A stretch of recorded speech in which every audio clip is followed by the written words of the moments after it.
Any day now.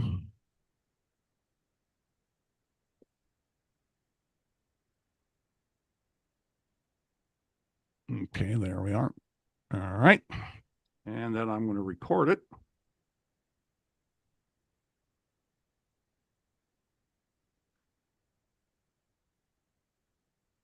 Okay, Pammy, what is the role of an executor or personal representative?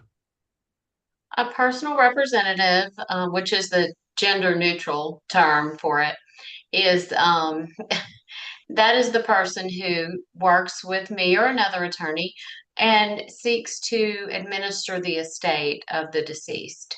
They are in charge of gathering up the assets that are subject to probate, and they have a fiduciary duty to all of the heirs at law or the legatees under the will. How do I start the probate process after a loved one passes away? Well, you start by making a phone call to set up a consultation with us. We walk you through the process at your consultation, answer any questions that you have, and we can begin drafting the documents that are needed immediately.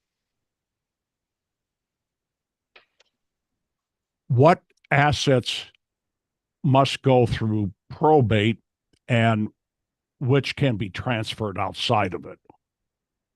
If there is a beneficiary on a bank account, stock account, or a survivor on a deed, then those can be transferred without probate. Also, if there's a life insurance beneficiary, that is transferred outside of probate. Any asset that was singularly titled to the deceased or the co owner is no longer alive or a beneficiary that's no longer alive must go through the probate process. How long does probate typically take in Mississippi? It takes about 6 months. There are many legal formalities that must be complied with, and the shortest time it can take is 4 months, but those estates are very, very rare. 6 months is generally the shortest time with the publication requirements, court appearances, and things of that nature that are needed. Obviously, a contested estate can take many years to complete. What are the duties and responsibilities of an estate administrator? An administrator would gather up the assets of the decedent that are subject to probate. A lot of times they will also help with the forms for various beneficiaries in terms of gathering the information needed. They are in charge of many times inventorying the assets, getting an accounting of the value, and they'll work with us in also determining creditors and making the proper notices to them and gathering everything into either an account or into one place and see that the decedent's wishes are carried out. If there isn't a will, then they would be tasked with following state law after we determined who the heirs at law are. Can probate be done without an attorney? In Mississippi, it cannot. An attorney is required because of the specific legal requirements and how specific all of the documents that are filed with the court are need to be. What court filings are required during probate? Well, it depends on if there is a will and if it speaks to accountings and inventory and a surety bond, things of that nature. In your typical estate, there is a beginning petition that is filed. And once the court receives it, then if there are other heirs at law or beneficiaries, we seek to gain their consent to the process that we are doing. And that's not them waiving their right to anything they would receive. It's simply them waiving their right to being notified of everything and signing off on everything. Oftentimes, when people can agree, they will sign the consents, and that helps move the process along because it lessens the number of court dates and calendars that we are scheduling. Then an order will be issued by the court opening the estate. An oath is required by the personal representative. There also is there are letters testamentary that are issued by the court or letters of administration.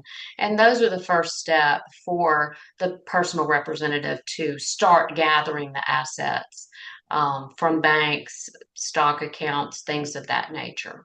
That's also the first time a meaningful conversation can be had about selling any real property, which that does require court approval. After that, we must notice creditors individually if they're known, and then by a notice to creditors that's published in the newspaper. After that first publication has been in the paper for 90 days, then we can look to see the situation in terms of is it a solvent estate or an insolvent estate. After those claims are satisfied, then we can do a petition to close, and the court will sign an order to close. That is provided that everything has been completed and all of the heirs have joined in the action. How are debts and creditors handled during estate administration? Debts, generally, if it is going to facilitate keeping the electricity on, things like that, if it's a mortgage payment, then to the extent that the decedent has money in an account, then those things should be paid to preserve an estate assets. If there are outstanding medical bills, credit card bills, things of that nature, then we notify the creditor. It's up to them whether or not they file a claim. If they do not file a claim, then their claim can be barred. If they file it untimely, again, their claim can be barred. But once we have a valid claim, then it will be up to the personal representative to work with me in determining if we have enough money and getting them paid so that we can then close the estate. What happens if beneficiaries disagree during probate? Well, that makes for a much longer and more tedious process. There is disagreement, meaning they just don't think that something should be handled in a particular way. And then there is a contest where they are actually filing their objection to the will or something else about the process. And those are two very different things. They both substantially delay closing the estate, but they can vary vastly in the time frame and the amount of cost. Can an executor be removed or replaced? They can be, and it happens more times than you would think. If someone is not fulfilling their duties, if they are acting in a way that is not in keeping with a fiduciary, which that is a person who is acting in the best interest of, in this case, an estate and all of the beneficiaries as a whole, not for their own self benefit. There have been times people have been caught self dealing and they have been removed for that reason. If they are not working with me or the attorney that's in charge of the estate, then they also can be removed and another person is substituted in their place that is ready to move the process forward. How are estate taxes handled during administration? Estate taxes would be handled. The common time is 9 months after date of death that a estate tax return is filed. It can be extended and often is so that there's just one filing. But estate taxes are not generally coming into play unless there is a substantial amount of money involved, or if there are retirement accounts, IRAs, things like that, where if the beneficiaries are seeking to pull those out rather than roll them over into another qualified type account, there can be some taxes involved with that. But Mississippi follows the IRS tax code, so if there aren't any federal taxes, there generally aren't any state taxes. How are assets distributed if there is a will?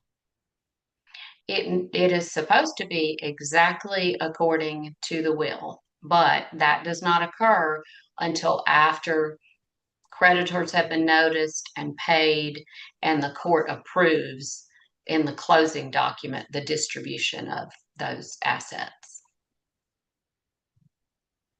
What happens if a will is contested?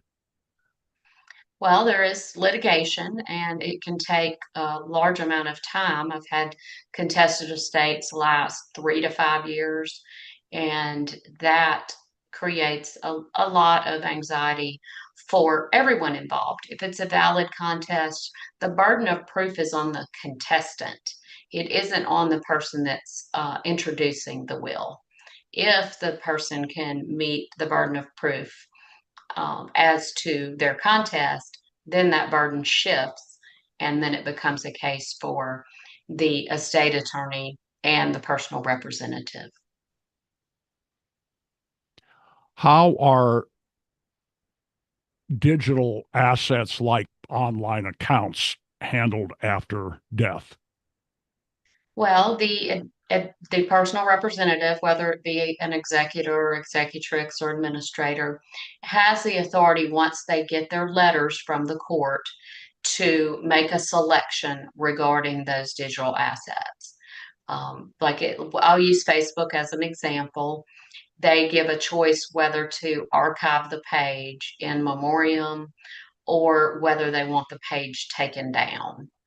So a lot of people do want an in memoriam account, especially if someone's been very prolific on Facebook. They want to preserve those photos, those memories for the people that are left behind. But it is a choice solely for the personal representative to make. What responsibilities does an executor have towards beneficiaries? There is a duty to keep them reasonably informed of the process, also of what creditor claims may be coming in, what assets they're accumulating. I said, reasonably informed. It doesn't have to be 6 conversations a day. But as long as they're keeping them informed as to the main events, the deadlines that are coming up, such as when the publication time ends, when we can assess creditors. Is there going to be a hearing on a particular item? Did we receive an offer on the property to sell? Those are the types of things that they owe a duty of communication. They owe an overriding duty of fiduciary, meaning acting responsibly as a reasonable, prudent person would with the assets of the decedent.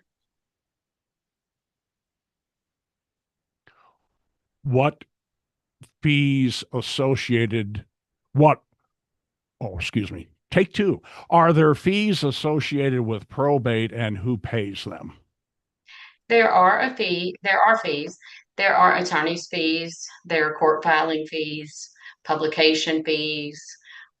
In the case of someone who's not cooperating, there could be service of process fees. Various aspects, just like any type of litigation or court initiated action, there can be expenses and fees. It really varies by attorney. Some attorneys require that there be a retainer paid, or if it's a flat rate, that be paid by the person initiating the estate. That person would be reimbursed out of estate assets. An attorney's fee lien, so to speak, is a priority lien over a credit card or a loan, something like that. not over a mortgage, which is generally a secured creditor. So they have the property they can look to, or a vehicle if it's that type of loan. But funeral expenses, attorney's fees, things of that nature are priority over your average creditor. How are estate, how are real estate and property handled during probate?